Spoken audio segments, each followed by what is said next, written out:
પંચમહાલ જિલ્લાના શહેરા પરિક્ષેત્ર વન અધિકારી આરવી પટેલના નેતૃત્વમાં વન વિભાગની ટીમે મોટી સફળતા મેળવી છે. ટેમ્બાથી કાકણપુર રોડ પર નાકાબંધી દરમિયાન તાળવા રોડ પરથી એક શંકાસ્પદ ટ્રક પકડવામાં આવી હતી. વન વિભાગ ટીમ દ્વારા ટ્રકની તપાસ કરતા તેમાંથી પાસ પરમિટ વગરના લીલા તાજા પંજરાઓ લાકડા મળી આવ્યા હતા. વન વિભાગે તાત્કાલિક કાર્યવાહી કરીને ટ્રક અને લાકડા સહિત અંદાજે 4.50 લાખનો મુદ્દામાલ જપ્ત કર્યો હતો.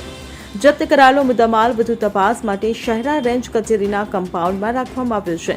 આ સફળ કાર્યવાહીમાં SB Maliwad round forest officer Shehera, KR Baria beat guard, Shekhpur BN Raval, વનરક્ષક શહેર એબી બારિયા અને ડીએસ પટેલિયા સહિતના સ્ટાફે મહત્વની ભૂમિકા ભજવી હતી. Bureau report CN24 news. હવે જુઓ દેશ દુનિયાની તમામ ખબરો તમારી આંગળીના ટેરવે. ઉઠાવો મોબાઈલ અને ગૂગલ પ્લે સ્ટોર પરથી ડાઉનલોડ કરો અમારી CN24 ન્યૂઝ મોબાઈલ એપ.